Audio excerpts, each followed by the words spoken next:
American women are very slowly and insidiously losing their rights to choose what they do with their bodies. It started, as we all know, with the overturning of Roe v. Wade. But it goes way deeper than that. Just a few days ago, we saw that the Alabama Supreme Court ruled that now, in all their infinite wisdom, that an embryo is a baby. Well, here's a scientific fact. An embryo is not a baby. An embryo develops into a baby, but is not originally a baby.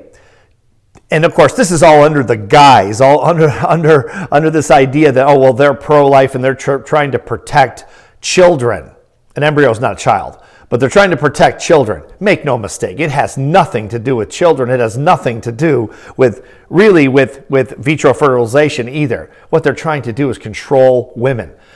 Men in this country have been trying to do that, and they did it very successfully all the way up until 1965, when the case Griswold versus Connecticut effectively made contraception legal in this country, which is the thing that emancipated women. It freed women to leave their homes if they wanted to, not have to be pregnant in the kitchen. If they wanted to and stay home and raise kids, that's fine. But a lot of women didn't want to do that. They wanted to go out and work and build a career, maybe build a business, but they couldn't because if they got pregnant, because now they have to stay home. And of course, who has the power in the relationship? Who is the power is the person that has the money, and that was the husband, right? So the husbands had basically carte blanche. They could do anything they wanted to do, and of course they did it.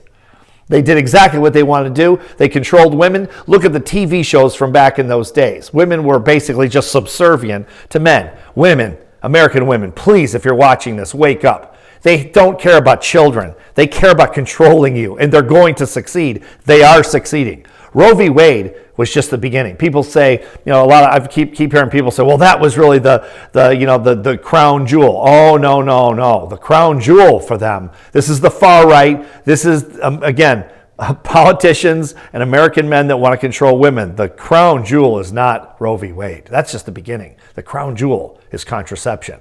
Once they outlaw contraception, it's over. Women go back to pre-1965. Men will control them. Men will control the money in the family, which basically controls everything a woman does. Woman can't go out to work if she wants to. She can't do anything because she's controlled by the person who makes the money. And that is the end of the emancipation period for women in this country. And it's a sad, sad day. Now, why am I into this? I wrote about this in a book I wrote several years ago called Sex, Politics, Religion.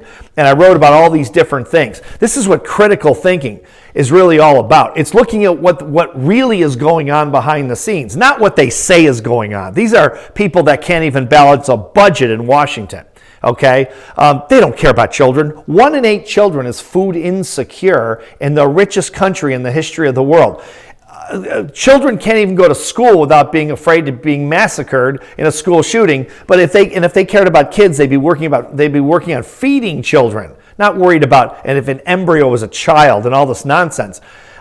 They'd be feeding children that are food insecure, and they'd be taking guns away so people couldn't kill their kids in school. They don't care about kids. They care about control.